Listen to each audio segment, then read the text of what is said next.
Nagre-renovate ulit. Ano ba talaga ang problema sa dami ng mga construction na ito? Nagre-renovate kami. Magdaragdag tayo ng matamis na bathtub na kasya ang 5 tao. Parang nakakainis yan. Ang ating mga katawan ay nasa ilalim pa rin ng konstruksyon. Pagkatapos, mamimiss ko ang elevator at magugulo ko sila sa Christmas party. Ayan na, Munti. Ngayon, huwag ka nang maligaw ulit, di ba? Walang hanggan si Sana. Isang nilalang na laging umiiral at hindi kailanman tunay na mawawala.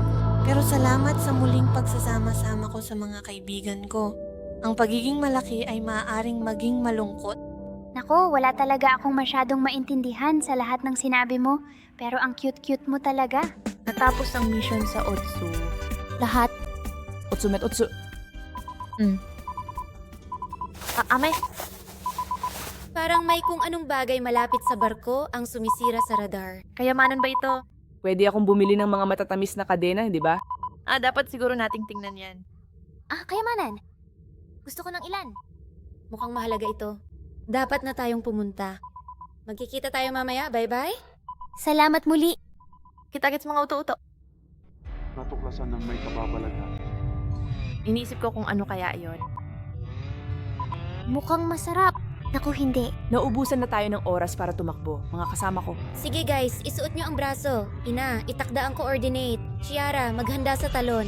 Tinatawagan namin ni Sheriff ang mga deep sa mga baril. Maaaring mapanganib ang lugar na ito. Hoy, ako to. Ibig kong sabihin, anong buttons nga ulit ito? Ito.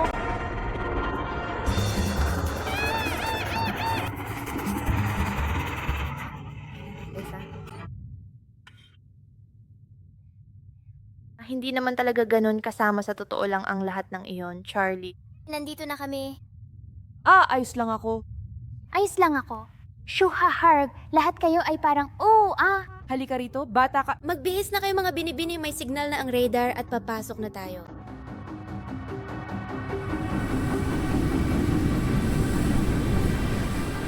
Ay, nagawa namin. Medyo mainit dito. Gumawa ng magandang lugar para magbakasyon. Nako, pwede tayong maglagay ng kiddie pool dyan. Pagkatapos, sa banda pwede kaming maglagay ng cooler, uminom ng inumin at iba pa. Naku. Ilang beer? Malamig na puding. Doon, pwede tayong kumain ng sarili nating popcorn ngayon.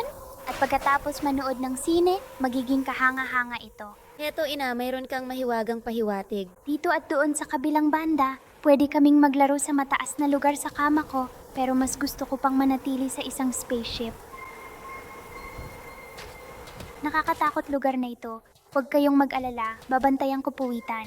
Medyo pinapaalala nito sa akin ang mundong ilalim. Okay, kumusta kayo?